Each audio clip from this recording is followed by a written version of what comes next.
I'm Arnitris L. Strong, and this is Executive Lessons in Love. What if I told you that the same skills making you successful in your career are the exact skills you need for lasting love? That the boundaries you set in business, the communication clarity you demand from colleagues, the consistency you require from partners in work, all of it translates. Tonight, I'm in conversation with Francheska Fancy Felder, founder of SwagHer Media. She's built a platform that amplifies Black women's voices across business and culture, but her journey to success reveals something unexpected about love. In this episode, Fancy shares what happens when your partner resents your ambition instead of celebrating it, how resentment builds silently, and what shifts when you finally find someone who sees your success as something beautiful, not threatening. We talk about why consistency outweighs grand gestures, why actions reveal truth more than words ever could, and why loving yourself has to come first. I also asked Fancy a question. If you could text your younger self one piece of dating advice, what would it say? Her answer is the kind of wisdom that only comes from building something meaningful while navigating love. This is Executive Lessons in Love. These are your executive lessons in love. The same mastery that you've been dreaming of. Accountability, growth, the long-term play you've been practicing.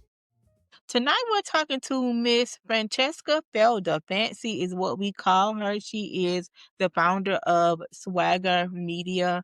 I thought that it was appropriate to have her as the first guest on Executive Lessons in Love. I'm so happy to have you here, Fancy. Thank you. Thank you for inviting me. I'm excited to be the first guest, but kind of nervous. Don't be nervous. Don't be nervous. It's just us two, girl. So I'm gonna jump right into the questions. And one of the things that really stood out to me intake form was that you said that building SwagHer Magazine is what you're most proud of.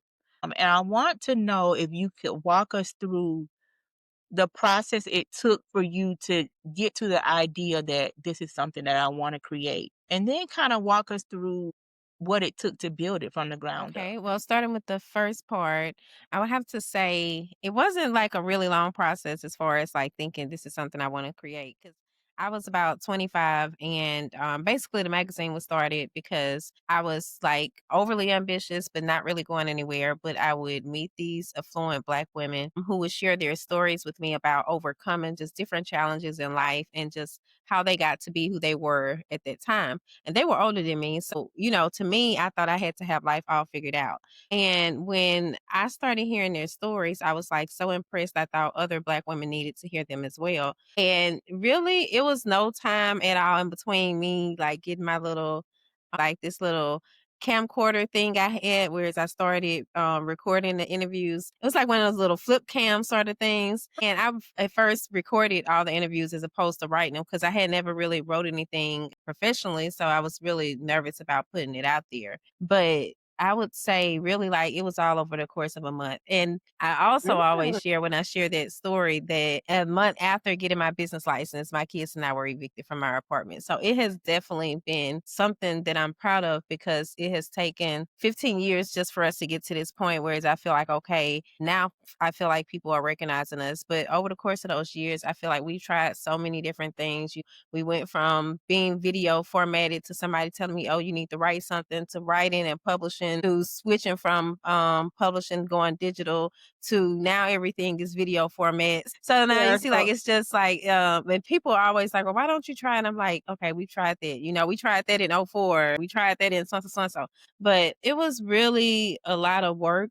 I feel like I sacrificed a lot. I really missed a lot of time with my kids because I was so in this mode. In my mind, the magazine was supposed to be the thing that would save us.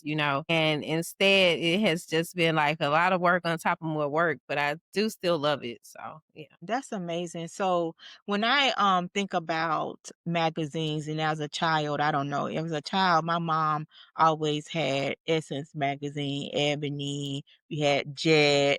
I love Vogue and and of course, like Word Up and those kind of magazines. What kind of magazines did you read as a child, or did you read That's the funny part. I read books. I didn't read really read books? magazines. Yeah, we lived in the projects. That just wasn't a luxury that but I knew of Essence and I Yeah. knew of Essence Festival. And that is kind of like and then especially being, in the South, I was in Louisiana, originally from Mississippi. So just I love the fact that they could write, and publish content, but also have that event because I've always loved event planning. And so that's one reason why I love the magazine because it allows me to dive into so many different areas. I don't have to just stay in one lane. You talked about when you first started your magazine and then a month later you were evicted from your place of living. One of the things that one of the biggest mistakes that I see a lot of times with women is that we kind of give up when things get hard, but you kept going. So tell me what kept you committed, even in the midst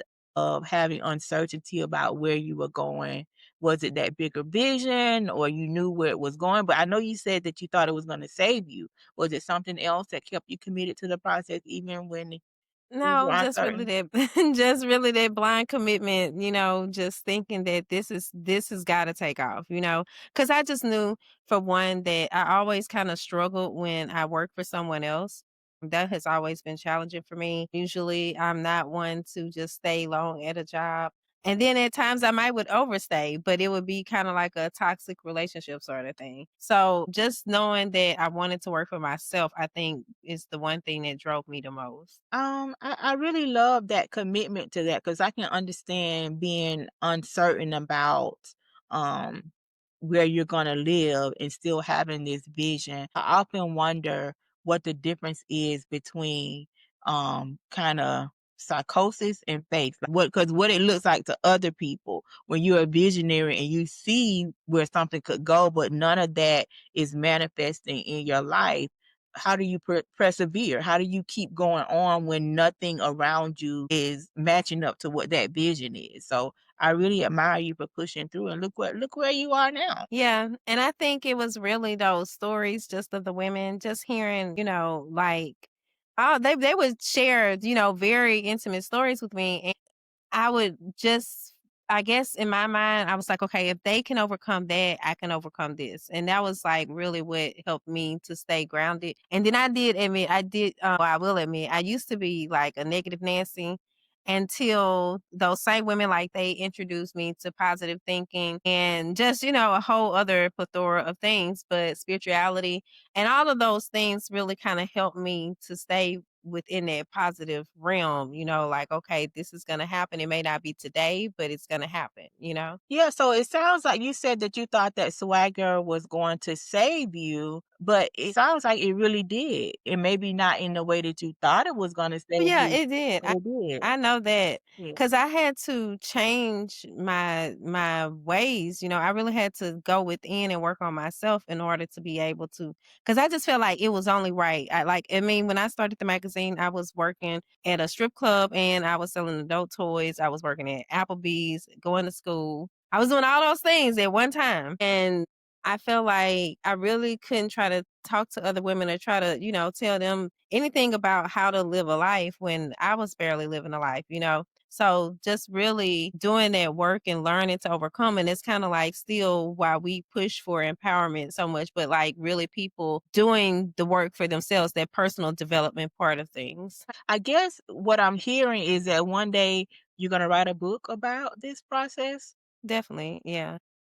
So you created Swagger, and I call it Swagger Media because I just see so much more than the magazine coming from this. So I just always say Swagger Media.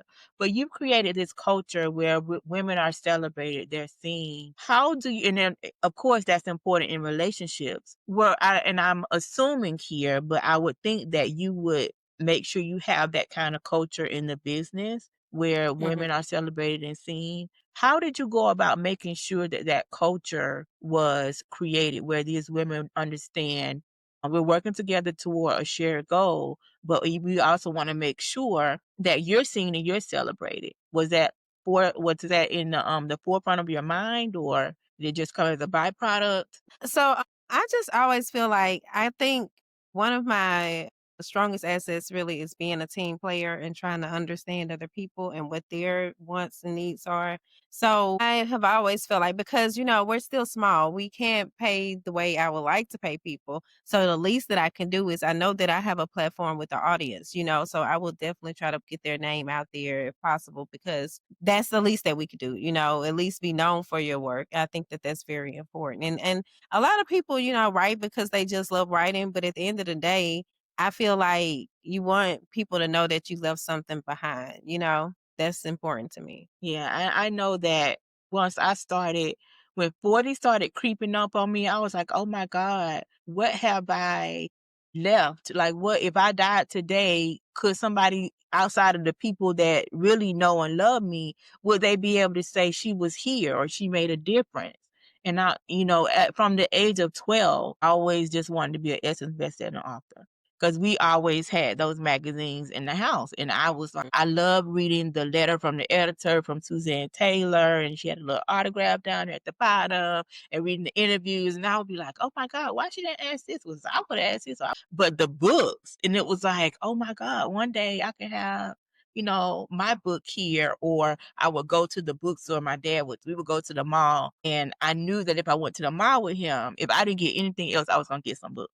And so we would go to the bookstore and need to be able to pick up a book, and it has that symbol as best-selling author. And I know a lot of authors aspire to be New York Times best-selling authors, but for me, we didn't read the New York Times at our house, but we had. So you share something, and this has been a common thread with all of the interviews that I've done so far, where the women talked about how an ex felt like you were either putting your work before them, or they didn't get enough time, or it was more important to you, and then that resentment started to build up, and you said that he resented your success. So I want to thank you for being honest about that, but again, it's a common thread. I've heard it on at least 4 different occasions already. So can you tell me how that looked, that resentment, how did it turn out? It's not like you just said, I resent you. How did that show up in that relationship? We would always argue whenever there was anything of importance of taking place for me, like if I was going to an award show or I was being honored at something, it would suddenly become about him, and then just it was just a constant complaint, like, just about the least little thing. If I wanted to do work, then it's like that's the only thing I have time for. That's the only thing that I want to do. I never had time for him, just or that's the only thing that I care about. That's what I'm putting all my funds into. And I felt like he didn't understand that it was really the business that was keeping him afloat. So, and I had to realize that I didn't initially see it that way. But when I sat back and I started thinking about, like, hey, you know what? Because like he was always having some type of job issue going on. And it was like, hey, you were really the one taking care of y'all all that time. You know what I mean? And so while you're complaining, but that's the thing that's keeping a roof over your head. So yeah, it was really stressful, and it was almost one of the type of situations when you just you don't want to keep talking to people about it.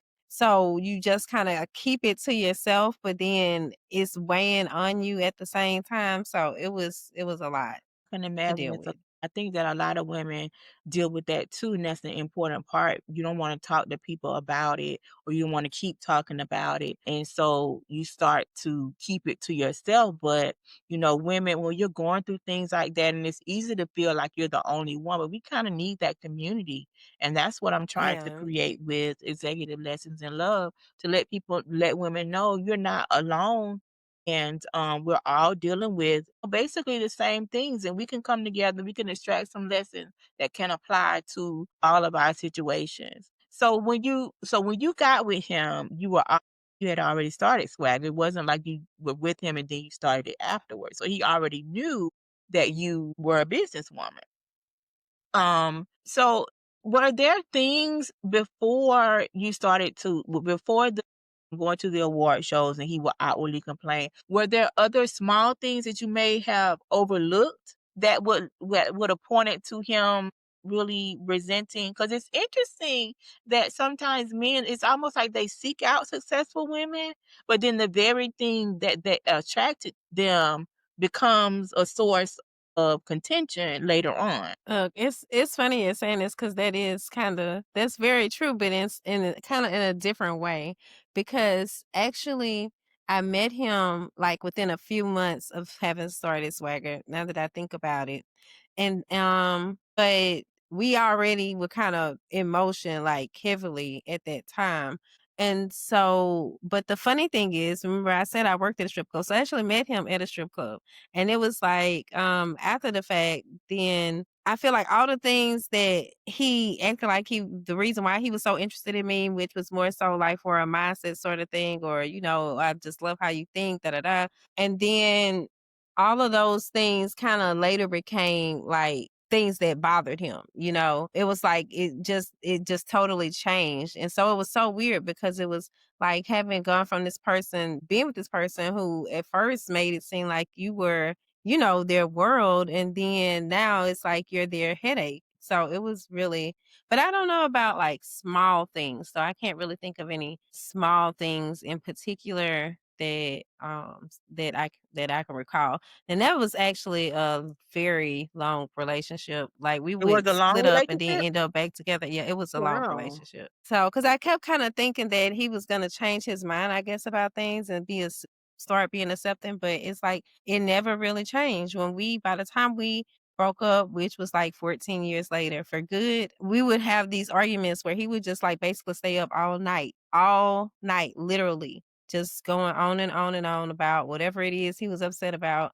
I would have to go to sleep, or try to go to sleep. Yeah. But I realized after the fact that he had some mental issues that were not being addressed. It's like, it's all night. I mean, that's a lot. Ooh, and that's heavy. So I wanna have a little fun. And we're gonna play a game, and it's called Boardroom or Love Life. Let's play Boardroom or Love Life. I'm gonna give you a statement or a principle, and I want you to tell me if it applies to the boardroom, love life, or both. So, number one, never negotiate with someone who doesn't value what you bring to the table. Does that apply to Both. boardroom, love life, or both? That's both. That's both. Consistency is more important than grand gestures.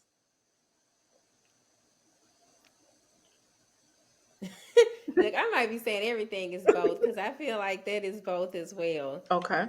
If they're not adding value, they're subtracting it. Again, that is both. Clear is kind, unclear is unkind. Both. Okay. You teach people how to treat you. Both. And so that's the thing. That's why I'm trying to get people to understand. If you can be successful in business, you can be successful in relationships because it's really the same. They're both relationships. So that's really Yeah. kind of the whole point. So what about don't make someone a priority when you're only an option?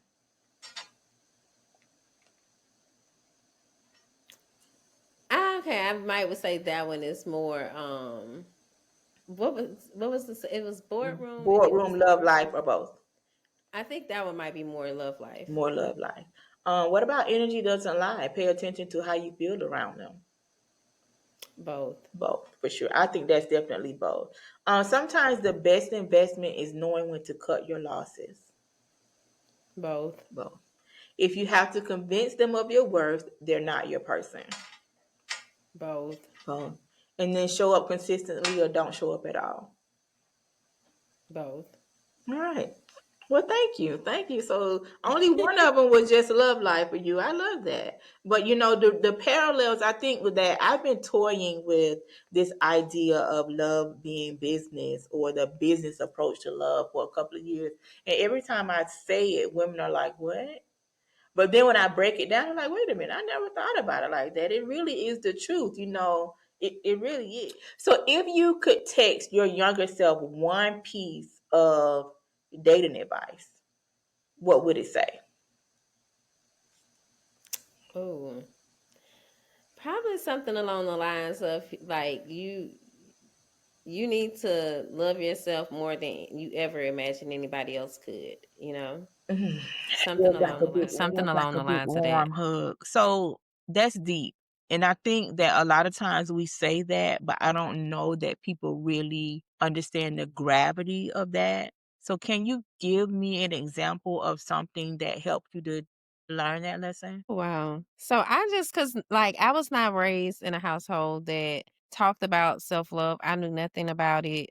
It's something I learned after starting a magazine. But I just feel like when I look back at my younger self, there were so many things, like people that I engaged with or different things. And I just feel like, you know what, like a person that loves themselves, they would not have endured those sort of things. They would not have placed themselves in those type of situations, you know. But not knowing, and it was like I was always seeking love from externally, you know, like from someone else. And I never got what I was looking for. I had to realize that, you know, it was really within me. It wasn't something that I was going to be receiving from anyone else anyway. Absolutely. Eartha Kitt has a quote where she says that, I love me and then I invite somebody else to share that love with me. And I think that it is so appropriate for women because, like you said, there are certain things that you just would not allow if you really love yourself. And it's easy to say, I love myself. I get my hair done. I do self love is way more than that because if you really love yourself and you think about what you did in the run of a day, like that fried chicken that you had, was that showing that you love yourself or you didn't go to the gym today? Does that mean you love yourself or not? Like it's really an action verb. So Yeah. you said that in this relate, and it's funny because I remember approaching you about something about relationships a couple of years ago, and you literally laughed. Like, why did you like almost like why you think of me when it came to this? And so to see that you're happy in a healthy relationship, I'm loving the glow up.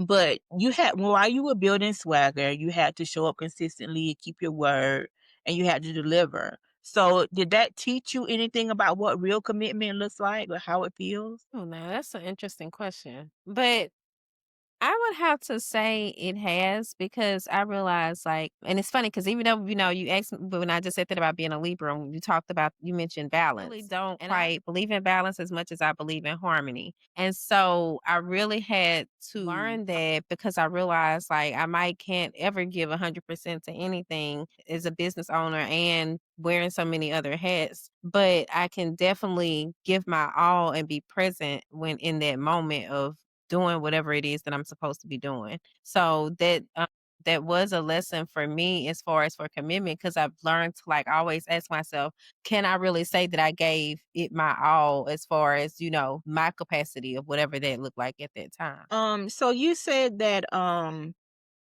your your honey admires your communication skills. And so I take from what I know of you is you're someone you say what you mean and you mean what you say, right? Did you always have that skill or was it something that you had developed while you were building Swagger or did something force you to?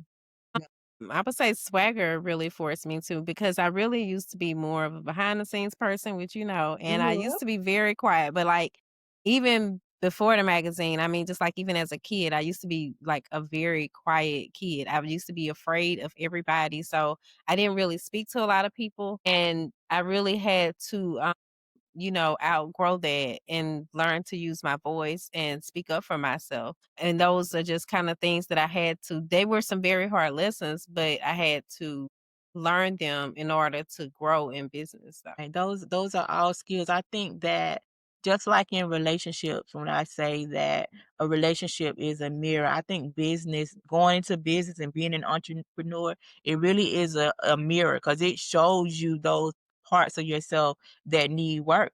Because you're gonna have to stand up for yourself, you're gonna have to reject some offers, you're gonna have to release some people, and that can be uncomfortable sometimes. Yeah. So here's what I know about successful people in love. When you're used to creating spaces where people feel seen, celebrated, and supported, all of which you do, and with Swagger, you kind of stop settling for relationships where you feel invisible. So tell me, knowing that process of learning, making sure that your self love was evident, you had that inside of you, so you didn't have to look for it externally. Did that make love easier for you or did it make it harder? In some ways, it kind of made it harder because my selection process, became more extensive. Like my requirements became more. So when I say that now, I'm just thinking about how people be talking on those relationship podcasts. But I'm not trying to say anything like that. But I just feel like I just know more about what I'm looking for and what I don't want to have to deal with. So that really did change a lot. Did that really make it harder, or did that really save you some time? Because a lot of times we'll wait. Well, okay, it did save me some time, but it also was a lot of time of being alone too, which I mean, and when looking back at things, of course, that's better than having my time wasted by someone. But it was a lot of alone time because it was just like people just, I'm like, that ain't gonna work. Or I can't deal with this, or you know what I mean? So kind of like just really a swipe through sort of thing. Yeah. Yeah. So were there ever moments where you thought I'll just be single. I don't want to date at all, throwing the towel? Yeah, and I actually went through like a year before this relationship. I was single for over a year, which is really a big deal in my world because that's a long time. And people, a lot of I don't know. In some ways, some people like, well, that's not all that long. I went so, but then other people like they really can't even believe I did. And I don't know if it's because they know me or if it just seems like a long time to them. But it was definitely a very long time for me, and it was like so lonesome. I'm not gonna even lie. Like I talked about it on Facebook because it just got to the point where I was like, okay, God, like this is how this seems to be how it's gonna be for me, this single life, and I really didn't want that, but I was like, if that might end up being the case because people die single every day. So, do you have any advice for the successful woman, the woman who has created success in every area of her life except for her relationships, and she actually desires that? Do you have any advice for her for how to navigate that single season until that person comes?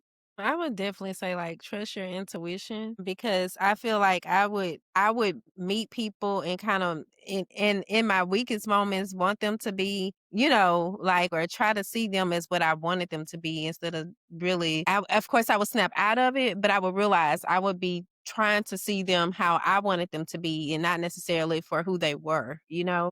I really had to learn to trust my intuition. That was something again, I was not raised with that belief. So I had to learn it and it took a really long time because I would be feeling it, but being so insecure in myself, I would look right over it. And I had to learn like, no, you remember how you felt before? Okay, you're feeling that feeling again now.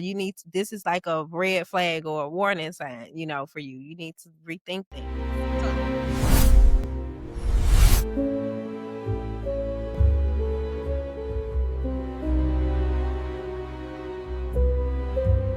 For me, when it comes to, I'm like you, I don't need grand gestures. Like for me, I guess in this stage, maybe when I was younger, but at this stage in life, like it's simple things for me. Like I got a new picture for the studio. Honey, can you put up my picture in the studio? Or I saw this chair on Facebook Marketplace. Or if I think, oh, I want a new camera or something like that, it doesn't have to be something big and extravagant for me to be like, you know what, I feel love. And I think that with my business, it's the same thing. Like I think about, okay, I'm not getting what I wanted out of my business, but then I had to think, wait a minute, I'm not really being consistent here. So when I start to be a little bit more consistent and I'm getting more engagement, I'm getting more reach. And it's a little thing, but you know what? Little drops make big puddles, and big puddles, so it all comes together in the end. So Fancy, this has been an amazing conversation. Again, thank you for really and truly, this partnership was my last ditch effort. I was like, Lord, if I don't see something major coming through before the end of the year, I'm gonna have to start thinking about some other stuff. I'm gonna start doing some lifestyle content. So I thought, let me pitch Swagger. Let me see if Fancy is interested. And I fully expected you to say no. I was like, and I was gonna be like, okay, Lord, I tried. And then when you said yes, and I'm like, oh, wow, so now kind of called my bluff. So now I really gotta do this. But it has been amazing because everything that I pitched, and he's like, yeah, go for it, go for it. I'm like, you sure? And everything, and it's like, okay, it's been like the dream partnership seriously.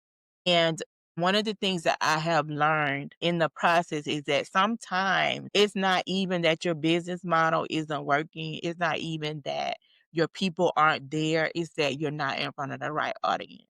Because I'm paying attention to the engagement on SwagHer's pages. And it's like, okay, this is where the people are. So again, thank you so much for being open to the partnership. Thank you for coming on to be interviewed. Of course, it would not be right if you weren't the first show that's going to air. But let us know, what are you working on? How can we find you on SwagHer? How can we support you? Let us know what's going on in your world. Okay, and let me just acknowledge, I want to thank you for one, just all your kind words, and for even thinking of us with this collaboration, because I'm always looking for new and different stuff. So I love the fact, I love the concept that you've come up with for this show. And I think that it's gonna do well, and I think that it's something that's needed. And I like that it had an angle to it. I'm always looking for things like that. So that's what I think what really impressed me the most. But as far as for me, we just launched SwagHer Society, which is our visibility and community membership for intentional Black women who like to keep it real. So we have different tiers, starting with the first tier being like for women who may not have a business, but who are professional women and just looking to improve themselves, looking for like some self-help stuff. That tier is more so of a lifestyle tier. But then as we move up through the tiers, we have other packages that are more geared towards business women and just like what their visibility needs might be. It is a monthly commitment, but I feel like it's like right now it's still like we only just launched this month. So it's still in the beginning stages, but I'm really excited about it and just the different things that I have planned for the different, for the members, and just the feedback that we've received so far has been good as well. So, and I think that it's really needed because Yeah. we hear visibility so much right now, but I feel like it's something that women, I'm not going to say don't know they need, but it's like it's a better option for them because it's at an affordable cost. So that's really what a lot of my energy has been going into. Of course, you can find everything SwagHer Magazine at SwagHer Magazine, and that's SwagHer Magazine. And I am Fancy SwagHer on all platforms. I think that I wish that society was around when I first started. I feel like it would have saved me a lot of time. Like I learned a lot of stuff by default because a lot of times with us, it's like we gatekeep a lot of information. And again, like I was talking about earlier, you start to think that your business concept isn't even viable. And that's not even the case. It's just that you're in front of the wrong audience. Like if your Facebook page is Pookie and them and your auntie, they're not your audience. You need to get in front of the people who need what you have. So I am so excited about SwagHer Society, and to see what's next for you. Thank you. Thank you. So thank you again for being here. When we own the room, we change the world. Join us and redefine what's possible.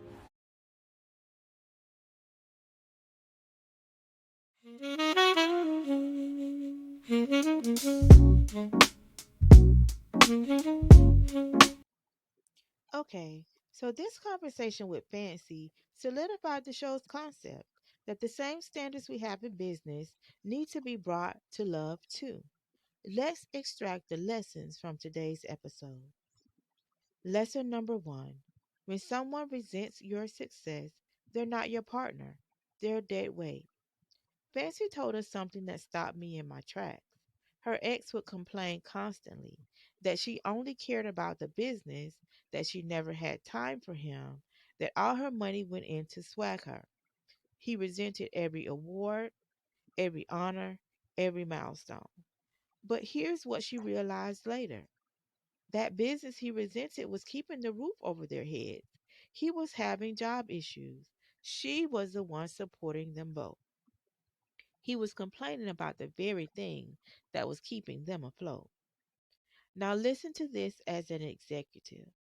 In business, when you have a partner who drains resources, contributes nothing, and resents your success, you cut them loose.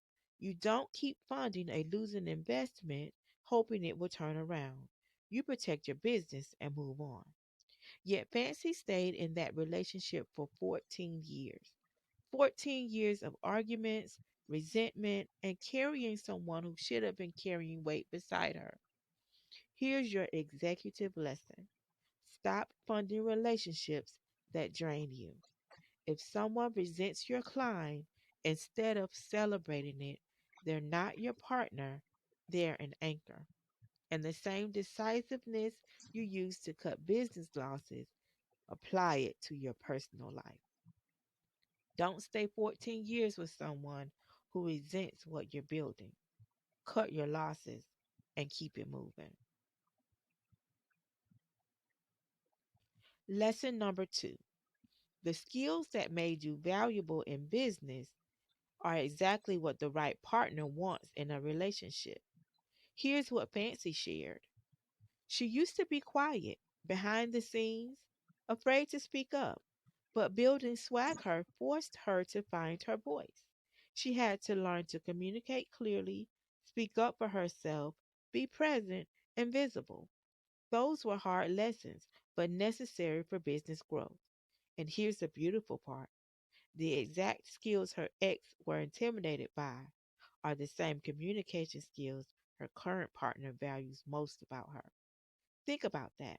The same directness, clarity, and ability to articulate what she needs that makes her an effective CEO, her current partner celebrates it. Her ex felt threatened by it. This is a pattern I see with every single successful woman I talk to. The skills you develop to build your career: strategic thinking, clear communication, boundary setting, presence. The wrong person will be intimidated by them. They'll want you to soften, dim down, be less direct to protect their ego. The right person sees those same skills and recognizes them as assets. Your executive lesson: stop code switching in your personal life. You spent years developing skills that make you excellent at what you do. Those aren't flaws to hide, they're strengths to celebrate. If someone tells you you're too direct, too ambitious, too much, that's not your person. Find the partner who sees the skills that built your success and says, "That's exactly what I love about you." Fancy found her voice building SwagHer, and she found a partner who values that voice, not someone who wants to silence it. And lesson number three: stop trying to see people as you want them to be. Trust the data. Fancy told us that in her weakest moments, she would try to see people as what she wanted them to be instead of who they actually were. She feel the red flags, sense the warning signs, but ignored them because she was insecure in herself. Sound familiar? In business, you know better than this. When a client consistently misses payments, you don't convince yourself they're good for it. You look at the pattern. When a vendor keeps missing deadlines, you don't make excuses. You read the data and find someone reliable. You trust metrics over promises, results over intentions, patterns over potential. Yet in relationships, we ignore the same red flags we never tolerate professionally. We see someone show up late repeatedly and tell ourselves they're just busy. We watch them break promises and think they'll change. We feel something's off but override our intuition because we want them to be who we need them to be. Fancy had to learn what you already know in business: trust the warning signs. When you feel that feeling, that something's not right feeling, don't look past it. That's your executive intuition telling you the data doesn't support the investment. Your executive lesson: apply the same discernment you use in business to your relationships. Watch patterns, not potential. Trust the behavior, not excuses. Read the red flags like you read a balance sheet, objectively, clearly, without emotion clouding the data. And when someone shows you who they are through their actions, believe them the first time. Don't wait 14 years to finally trust. Next week on Executive Lessons in Love, I'm sitting down with Jasmine Stokes, master life coach and founder of the Greater Me Consulting. Jasmine has coached over 100 women to become life coaches themselves. She knows how to assess people, read patterns, and help others transform their lives. But here's what we talk about. What happens when the skills that make you successful in your career become the very things that complicate your relationships? Jasmine shares the night she bought her first car and realized her relationship was over. How she learned to assess potential partners the same way she assessed consultants, and why being able to do everything herself doesn't mean you should. Executive Lessons in Love with Jasmine Stokes premieres on Tuesday, November 18th, right here. Set your reminder now because this is one you don't want to miss.